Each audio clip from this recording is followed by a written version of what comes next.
Revenge is rarely loud. It doesn't always come with guns blazing or dramatic confrontations in crowded boardrooms.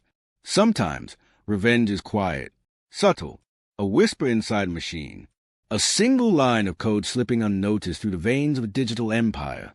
Her name was Celine Ward, and she wasn't the sort of woman most people would suspect of destruction. She didn't bark orders or posture for attention. She was quiet, almost disarmingly so. A brilliant coder, the kind of engineer who could unravel systems down to their smallest pulses of logic. But what she lacked in noise, she made up for in patience. And patience was a weapon that destroyed Victor Hale. Victor was the golden boy of the tech world. A billionaire before 40, the architect of Hale Systems, a cybersecurity firm that boasted of impenetrable defenses. His empire was built on paranoia, the idea that in a world where every byte of data could be stolen, he alone held the keys to safety. Investors worshipped him, politicians courted him, journalists hung on his every word. But those who worked under him knew the truth.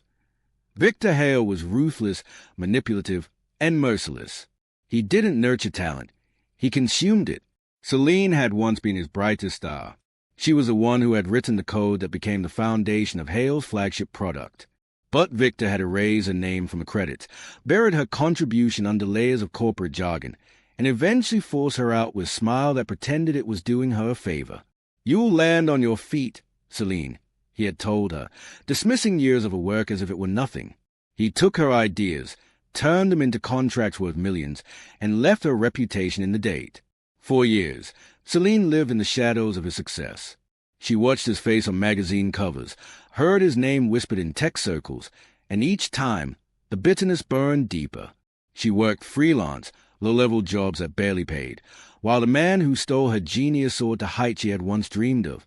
But bitterness can be a forge, and in that fire, she began to craft her revenge. It started innocently enough, or so it seemed.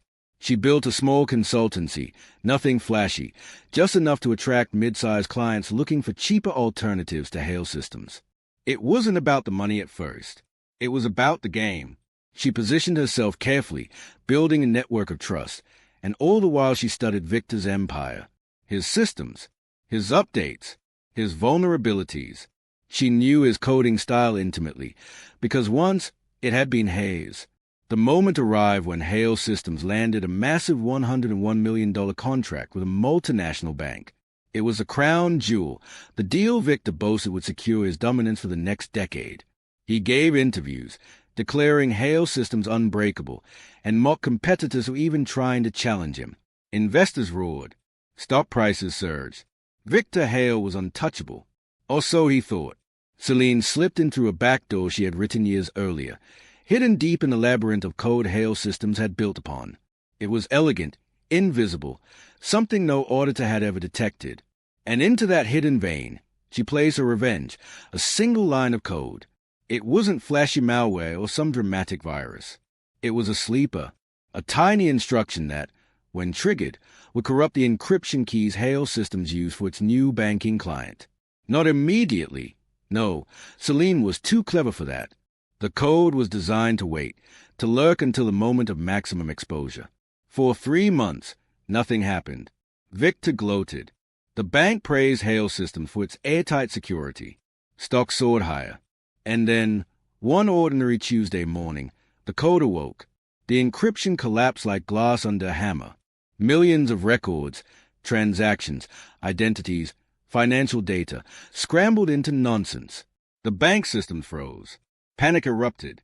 By the time engineers realized what had happened, it was too late. Hale Systems' supposedly unbreakable solution had not just failed, it had catastrophically imploded. The bank immediately terminated the contract, citing gross negligence. Lawsuits flooded in. Investors fled. Within days, $101 million evaporated from Hale Systems' value. Within weeks, Victor Hale went from golden boy to pariah, his name synonymous with failure. Journalists who once praised him now called it the greatest security breach of the decade. And Celine? She watched it unfold with the calm satisfaction of a chess master watching her rival fall into a trap 10 moves in the making. But she wasn't reckless. She hadn't left her fingerprints on the crime. The beauty of her revenge was its invisibility. The backdoor she had written years ago looked like nothing more than a quirk in legacy code. The line of death, as she called it, was disguised as a harmless error handler, something no one would ever suspect. Even as investigators tore through Hale's systems, they found nothing they could trace. Victor Hale's empire had collapsed under his own arrogance, or so it appeared. He raged publicly, of course. He blamed his engineers, fired entire departments, screamed about sabotage, but no one believed him. The world saw only a man who had promised perfection and delivered disaster. Hale's systems was finished. Celine, meanwhile, grew her consultancy quietly. She didn't gloat, didn't flaunt her victory. That wasn't her style. For her, the revenge wasn't about wealth. It was about balance. The universe had tilted unjustly when Victor stole her wealth, and now, with one line of code, she had tilted it back. Yet, in the quiet hours of the night, when her screen glowed against her tired eyes, Celine sometimes wondered if she had gone too far. $101 million wasn't just Victor's loss. It rippled outward, costing jobs, shaking markets, hurting people who had never wronged her. The weight of that sat heavy on her chest. But then she would remember his smake, his dismissal, the way he had stolen her brilliance and twisted it into his own glory. And she would remind herself, chess is not won by mercy. It is won by precision. And she had played the perfect move. In the end, Victor Hale disappeared from the spotlight, a fallen king exiled from his own empire. And Celine remained in the shadows, her revenge a secret she would carry alone. The world would never know her hand in his downfall. To them, it was just another collapse in the ruthless game of business. But Celine knew the truth. She had written it herself, in a single, silent line of code. Checkmate.